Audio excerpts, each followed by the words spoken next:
ओम शांति। आज 9 अक्टूबर 2023 के साकार मधुर महावाक्य हैं। आज की मधुर मुरली में बाबा ने बच्चों को कुकर्मों से बचने की विधि सिखाई। ये संगम युग सुकर्म करने का युग है। यहाँ कोई विकर्म नहीं करना, कुकर्म नहीं करना। बाबा ने विधि बताई। बच्चे घर गृहस्थ में रहते, परिवार में रहते, ट्रस्टी होकर रहो। घर गृहस्थ में रहते, बुद्धि में चिंतन रहे, बाबा ये सब कुछ आपका है, मैं भी आपका हूं। जब आप श्रीमत प्रमाण सब कार्य करेंगे तो आपसे कोई भी विकर्म नहीं होगा। घर गृहस्थ में रहते हुए याद करो, मैं पारलौकिक बाप का बच्चा हूं, मैं शिव बाबा का बच्चा हूं। पवित्र बनो तो दुआएं प्राप्त होंगी। दुआएं प्राप्त करने का ये संगम युग है। बाबा जब आते हैं तो कहते हैं ऐसे कर्म करो पारलौकिक माता पिता की दुआएं मिले। बाबा वरदान देते धनवान भव। बाबा याद दिलाते बच्चे ये ज्ञान रतन है, एक एक रतन लाखों रुपयों का है, इसको जीवन में धारण करो। सदगति के लिए राय देते मुझे याद करो, पवित्र बनो तो तुम स्वर्ग में चले जाएंगे। अब ये वापस घर जाने का टाइम है। गाते अंत मते सो गते। एक बाप की याद में रहेंगे तो सदगति प्राप्त होगी। सुनते हैं बाबा के मधुर बोल। बाबा ने कहा मीठे बच्चे जितना याद में रहेंगे, पवित्र बनेंगे, उतना पारलौकिक माता पिता की दुआएं मिलेंगी। दुआएं मिलने से तुम सदा सुखी बन जाएंगे। जितना याद में रहेंगे, पवित्र बनेंगे, उतना पारलौकिक माता पिता की दुआएं मिलेंगी। दुआएं मिलने से तुम सदा सुखी बन जाएंगे। क्वेश्चन है, बाप सब बच्चों को कौन सी राय देकर कुकर्मों से बचाते हैं? बाप सब बच्चों को कौन सी राय देकर कुकर्मों से बचाते हैं? बाबा राय देते बच्चे तुम्हारे पास जो भी धन दौलत है सब अपने पास रखो, ट्रस्टी होकर रहो। तुम कहते आए हो हे भगवान सब कुछ आपका है। भगवान ने बच्चा दिया, धन दौलत दिया। अब भगवान कहते सबसे बुद्धि योग निकाल, तुम ट्रस्टी होकर रहो, श्रीमत पे चलो तो कोई भी विकर्म नहीं होगा, तुम श्रेष्ठ बन जाएंगे। बाबा की राय है बच्चे जो भी धन दौलत है सब अपने पास रखो, लेकिन ट्रस्टी होकर चलो। तुम कहते आए हो हे भगवान सब कुछ आपका है। भगवान ने बच्चा दिया, धन दौलत दिया। अब भगवान कहते हैं सबसे बुद्धि योग निकाल, तुम ट्रस्टी होकर रहो, श्रीमत पे चलो तो कोई भी कुकर्म नहीं होगा, तुम श्रेष्ठ बन जाएंगे। गीत है ले लो दुआएं माँ बाप की, सिर से उतरेगी गठरी पाप की। ओम शांति। जो बच्चे कहते हैं हमारा मुख नहीं चलता, समझा नहीं सकते, उन्हें सेंटर की ब्राह्मणियां कैसे सिखाएं? ये शिव बाबा समझाते हैं। चित्रों पे समझाना बहुत सहज है। छोटे बच्चों को चित्र दिखा के समझाना पड़े, ऐसे नहीं क्लास में जब आकर बैठे और तुमने मुरली शुरू कर दी, नहीं, ये तो हड्डी बैठ के समझाना है, जिगरी मौखिक रूप से समझाना है। बच्चों ने गीत सुना, एक है पारलौकिक माता पिता जिसको याद करते रहते हैं, तो मात पिता हम बालक तेरे, ये सृष्टि का रचयिता। माता पिता जरूर स्वर्ग ही रचेंगे। सत्युग में स्वर्गवासी बच्चे होते, यहाँ के माता पिता खुद ही नरकवासी हैं, तो बच्चे भी नरकवासी ही पैदा करेंगे। गीत में कहा ले लो दुआएं माँ बाप की। तुम जानते हो इस समय माँ बाप तो दुआएं नहीं देते, स्वर्गवासी दुआ करते हैं, जो दुआ फिर आधा कल्प चलती, आधा कल्प के बाद श्रापित हो जाते, खुद भी पतित बनते, बच्चों को भी बनाते। उसे आशीर्वाद तो नहीं कहेंगे, श्राप देते देते भारतवासी श्रापित हो गए। कितना दुख ही दुख है। इसलिए माता पिता को याद करते हैं। अब वह माता पिता दुआएं कर रहे हैं, पढ़कर पतित से पावन बना रहे हैं। यहाँ है आसुरी संप्रदाय रावण राज्य, वहां है दैवी संप्रदाय राम राज्य। रावण का जन्म भी भारत में है। शिव बाबा जिसको राम कहते हैं उनका जन्म भी भारत में है। तुम जब वाम मार्ग में जाते हो तो भारत में रावण राज शुरू हो जाता है। जब आप विकारी मार्ग की तरफ जाते हो, रावण राज शुरू होता, तो भारत को भी राम परम पिता परमात्मा आकर पतित से पावन बनाते हैं। रावण आते हैं तो मनुष्य पतित बनाते। गाते भी हैं राम गयो जाको बहु परिवार। रावण आता है, मनुष्य पतित बनते जाते हैं। गाते हैं राम गयो रावण गयो जाको बहु परिवार। राम का परिवार बहुत छोटा है और सब धर्म खत्म हो जाते हैं, सबका विनाश हो जाता, बाकी तुम देवी देवता ही रहेंगे। तुम अब जो ब्राह्मण बने हो वो ही ट्रांसफर होंगे सतयुग में। तो अब तुम्हें माँ बाप की दुआएं मिल रही हैं, माँ बाप तुम्हें स्वर्ग का मालिक बनाते हैं, वहां तो सुख ही सुख है। उस समय कलयुग में है दुख, सभी धर्म दुखी हैं। अभी सतयुग में तुम तैयारी कर रहे हो जाने की। कलयुग में कितने ढेर मनुष्य हैं, सतयुग में इतने मनुष्य नहीं होंगे। जितने ब्राह्मण होंगे वही फिर देवता बनेंगे, वह भी त्रेता तक वृद्धि को पाते रहेंगे। कहते क्राइस्ट से 3000 वर्ष पहले सतयुग था, बिफोर क्राइस्ट आफ्टर क्राइस्ट। सतयुग में एक ही धर्म एक राज्य है, वहां मनुष्य भी थोड़े होंगे, सिर्फ भारत होगा और कोई धर्म नहीं होगा। सिर्फ सूर्यवंशी ही होंगे, चंद्रवंशी भी नहीं होंगे। सूर्यवंशी को भगवान भगवती कह सकते हैं क्योंकि वो संपूर्ण है। सतयुग वालों को सूर्यवंशी कहते हैं, उन्हें भगवान भगवती कह सकते हैं क्योंकि वो संपूर्ण है। तुम बच्चे जानते हो पतित पावन एक परम पिता परमात्मा है। चक्र की तरफ इशारा करते हुए देखो बाबा ऊपर में बैठे हैं, ये ब्रह्मा द्वारा स्थापना करा रहे हैं। अभी तुम पढ़ रहे हो, जब इन देवताओं का राज्य रहता है तब और कोई धर्म नहीं रहता। फिर आधा कल्प के बाद वृद्धि होती जाती, ऊपर से आत्माएं आती जाती, वर्ण बदलते जाते, जीव आत्माएं बढ़ती जाती। सतयुग में होंगे 9 लाख, फिर करोड़ होंगे, फिर वृद्धि को पाते जाएंगे। सतयुग में भारत श्रेष्ठाचारी था, अभी भ्रष्टाचारी है। ऐसे नहीं कि सब धर्म वाले श्रेष्ठाचारी बन जाएंगे, कितने ढेर मनुष्य हैं। यहाँ भी भ्रष्टाचारी से श्रेष्ठाचारी बनने में कितनी मेहनत लगती है। घड़ी घड़ी श्रेष्ठाचारी बनते बनते फिर विकार में जाए भ्रष्टाचारी बन जाते। बाबा कहते मैं आया हूं तुम्हें काले से गोरा बनाने, तुम घड़ी घड़ी फिर गिर पड़ते हो। बेहद का बाप तो सीधी बात कहते हैं ये क्या कुल कलंकित बनते हो, काला मुंह करते हो, क्या तुम गोरा नहीं बनेंगे। तुम आधा कल्प श्रेष्ठ थे, फिर कलाएं कम होती जाती, कलयुग अंत में कलाएं एकदम पूरी खत्म हो जाती। सतयुग में सिर्फ एक भारत ही था, अभी तो सभी धर्म हैं। बाबा आकर सतयुगी श्रेष्ठ सृष्टि स्थापन करते हैं। तुम्हें भी श्रेष्ठाचारी बनना चाहिए। श्रेष्ठाचारी कौन आकर बनाते, बाबा है गरीब निवाज, पैसे की बात नहीं। बेहद बाप के पास श्रेष्ठाचारी बनने आते हैं तो लोग कहते हैं तुम यहाँ क्यों जाते हो। बाबा के पास आते हैं तो कई लोग कहते हैं तुम यहाँ क्यों जाते हो, कितने विघ्न डालते हैं। जानते हो इस रुद्र ज्ञान यज्ञ में असुरों के विघ्न बहुत पड़ते हैं, अबलाओं पर अत्याचार होते हैं। कोई फिर स्त्रियां भी बहुत तंग करती हैं, विकार के लिए शादी करते हैं। अब बाप काम चिता से उतार ज्ञान चिता पर बिठाते हैं। जन्म जन्मांतर का कॉन्ट्रैक्ट है। इस समय है रावण राज्य, गवर्नमेंट कितनी शादमानी करती है, रावण को जलाते हैं, खेल देखने जाते हैं। अब ये रावण कहाँ से आया, रावण का जन्म हुए तो 2500 वर्ष हुए। रावण ने सबको शोक वाटिका में बिठा दिया, सब दुखी दुखी हैं। राम राज्य में सब सुखी होते हैं। अब ये कलयुग का अंत, विनाश सामने खड़ा है। इतने करोड़ों मनुष्य मरेंगे तो जरूर लड़ाई लगेगी ना। सरसों माफिक सब पिस जाते हैं। अब देखते हो तैयारियां हो रही हैं, बाप स्वर्ग की स्थापना कर रहे हैं। ये ज्ञान कोई भी दे ना सके, ये ज्ञान बाबा आकर देते और पतितों को पावन बनाते। सदगति करने वाला एक बाप है, सतयुग में है ही सदगति, वहां गुरु की दरकार नहीं। अब तुम इस नॉलेज से त्रिकालदर्शी बनते हो। सतयुग में लक्ष्मी नारायण में ज्ञान बिल्कुल नहीं होगा, तो फिर परंपरा से ज्ञान कहाँ से आया। अब यह कलयुग का अंत।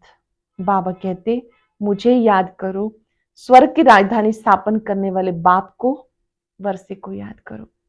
स्वर्ग की राजधानी स्थापन करने वाले बाप को, वर्षे को याद करो।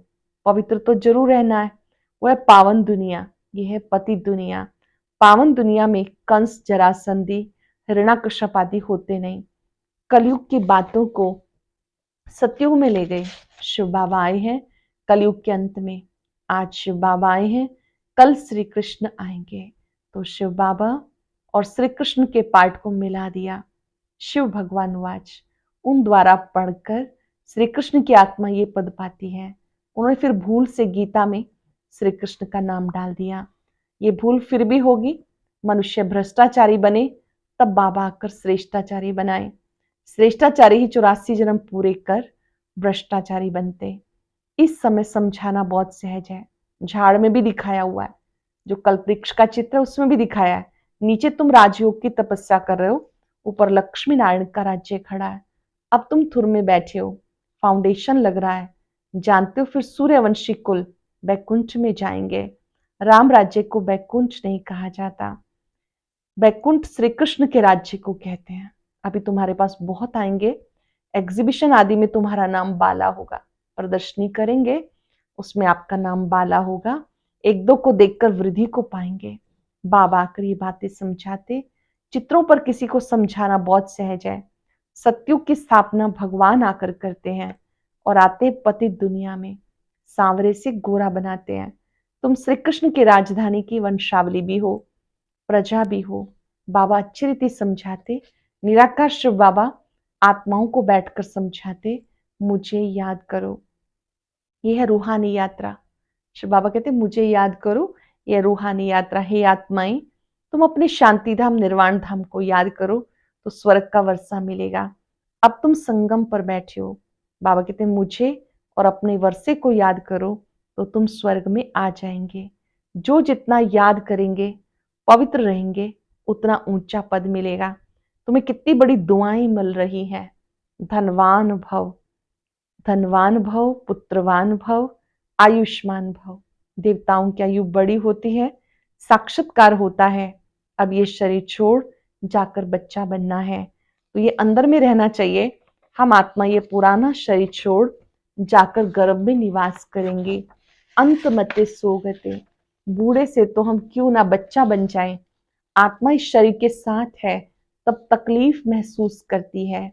आत्मा शरीर से अलग है तो आत्मा को कोई तकलीफ महसूस नहीं होती। शरीर से अलग हुआ और खलास। हमें अब जाना है। मूल वतन से बाबा लेने के लिए आए हैं। ये दुख धाम है। अभी हम जाएंगे मुक्ति धाम। बाबा कहते सबको मुक्ति धाम में ले जाता हूँ। जो भी धर्म वाले हैं सबको मुक्ति धाम जाना है। वह पुरुषार्थ भी मुक्ति में जाने के लिए करते हैं। बाबा कहते मुझे याद करो तो मेरे पास आ जाएंगे। शांति धाम को ही मुक्ति धाम कहते हैं। मुझे याद करो तो मेरे पास आ जाएंगे। बाबा को याद कर भोजन खाओ, तुम्हें बहुत ताकत मिलेगी। देखेंगे एक्सपेरिमेंट करके, जब हम याद में भोजन करते हैं कितनी ताकत मिलती है। अशरीरी होकर तुम पैदल आबू रोड तक चले जाओ, कभी तुमको कुछ भी थकावट नहीं होगी। बाबा शुरू में प्रैक्टिस कराते थे। समझते थे हम आत्मा है, बहुत हल्के होकर पैदल चले जाते थे, कुछ भी थकावट नहीं होती थी। शरीर बिगड़ तुम आत्मा तो सेकंड में बाबा के पास पहुंच सकती हो। यहाँ एक शरीर छोड़ सेकंड में जाकर लंदन में जन्म लेते। आत्मा जैसी तीखी और कोई चीज नहीं। तो बाबा कहते बच्चे, मैं तुम बच्चों को लेने आया हूं, मुझे याद करो। अब तुम्हें प्रैक्टिकल में बेहद के पारलौकिक बाप की दुआएं मिल रही हैं। प्रैक्टिकल में बेहद के पारलौकिक बाप की दुआएं मिल रही हैं। बाप बच्चों को श्रेष्ठ से श्रेष्ठ मत दे रहे हैं। धन दौलत आदि सब तुम अपने पास रखो, बस ट्रस्टी होके चलो। तुम कहते आए हो हे भगवान सब कुछ आपका है। भगवान ने बच्चा दिया, भगवान ने धन दौलत दी। अच्छा, फिर भगवान कहते हैं सबसे बुद्धि योग निकाल, तुम ट्रस्टी होके चलो। श्रीमत पे चलो तो बाबा को मालूम पड़ेगा तुम कोई कुकर्म तो नहीं करते हो। श्रीमत पर चलने से तुम श्रेष्ठ बनेंगे, आसुरी मत पर चलने से भ्रष्ट बन जाएंगे। आधा कल्प तुमको भ्रष्ट बनने में लगा, 16 कला से 14 कला बनते हो, फिर धीरे धीरे कलाएं कम हो जाती हैं, तो उसमें टाइम लगता है। 16 कला से 14 कला में आते हो, फिर और कलाएं कम हो जाती हैं, इसमें टाइम लगता है। अच्छा, मीठे मीठे सिक्के लदे बच्चों प्रति माता पिता बाप दादा का याद प्यार, गुड मॉर्निंग। रूहानी बाप की रूहानी बच्चों को नमस्ते। रूहानी बच्चों की रूहानी बाप दादा को याद प्यार, नमस्ते, गुड मॉर्निंग, शुक्रिया बाबा, शुक्रिया। धारणा के लिए सार। चलते फिरते अशरीरी बनने का अभ्यास करना है। भोजन एक बाबा की याद में खाना है। चलते फिरते अशरीरी बनने का अभ्यास करना है। भोजन एक बाबा की याद में खाना है। माता पिता की दुआएं लेनी है। ट्रस्टी होकर रहना है। कोई भी कुकर्म नहीं करना। वरदान है, अनासक्त बन, लौकिक को संतुष्ट करते भी ईश्वरीय कमाई जमा करने वाले राजयुक्त भव। अनासक्त बन, लौकिक को संतुष्ट करते भी ईश्वरीय कमाई जमा करने वाले राजयुक्त भव। कई बच्चे लौकिक कार्य, लौकिक प्रवृत्ति, लौकिक संबंध संपर्क निभाते हुए अपनी विशाल बुद्धि से सबको संतुष्ट भी करते और ईश्वरीय कमाई का राज जानते हुए विशेष हिस्सा भी निकाल लेते। ऐसे एक नामी और इकोनॉमी वाले अनासक्त बच्चे हैं जो सर्व खजाने, समय, शक्तियां, स्थूल धन को लौकिक से इकोनॉमी कर अलौकिक कार्यों में फराक दिली से लगाते हैं। लौकिक में बचत करते हैं, अलौकिक कार्यों में खुले दिल से लगाते हैं। ऐसे युक्ति युक्त राजयुक्त बच्चे महिमा करने योग्य हैं। ऐसे बच्चे महिमा के पात्र हैं जो लौकिक से भी ईश्वरीय कार्य के लिए विशेष हिस्सा निकालते हैं। कई बच्चे लौकिक कार्य, लौकिक प्रवृत्ति, लौकिक संबंध संपर्क निभाते हुए विशाल बुद्धि से सबको संतुष्ट भी करते हैं, ईश्वरीय कमाई का राज जानते हुए विशेष हिस्सा भी निकाल लेते हैं। ऐसे एक नामी इकोनॉमी वाले अनासक्त बच्चे हैं जो सर्व खजाने, समय, शक्तियां, स्थूल धन को लौकिक से इकोनॉमी कर अलौकिक कार्य में फराक दिली से लगाते हैं। ऐसे युक्ति युक्त राजयुक्त बच्चे महिमा करने योग्य हैं। स्लोगन है, स्मृति स्वरूप बनकर हर कर्म करने वाले ही प्रकाश स्तंभ बनते हैं, लाइट हाउस बनते हैं। आज हम याद रखेंगे, मैं राज युक्त आत्मा हूं, पल पल ईश्वरीय कमाई जमा करने वाली मैं राज युक्त आत्मा हूं। बाबा ने मुझे कमाई जमा करने की विधि बताई है। लौकिक कर्म क्षेत्र भी बाबा ने मुझे सेवा के लिए दिया है। यहां सब कुछ निभाते हुए मैं ईश्वरीय सेवाधारी हूं। समय, संकल्प और श्वास सब सेवा के लिए है, ईश्वरीय सेवा के लिए है। बाबा से शक्तियां ले। मैं सफलता मूर्त आत्मा यहां सब कुछ सफल करने के लिए हूं। एक नामी और इकोनॉमी का अवतार हूं।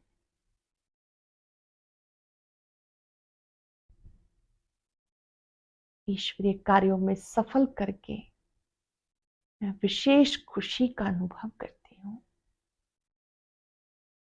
सब कुछ बाबा का है। मैं ट्रस्टी हूं। सब कुछ तेरा, मैं भी तेरा। मेरे केवल एक आप। मैं ट्रस्टी हूं। शुक्रिया बाबा, शुक्रिया। और अब सुनते हैं आज का अव्यक्त ज्ञान मोती।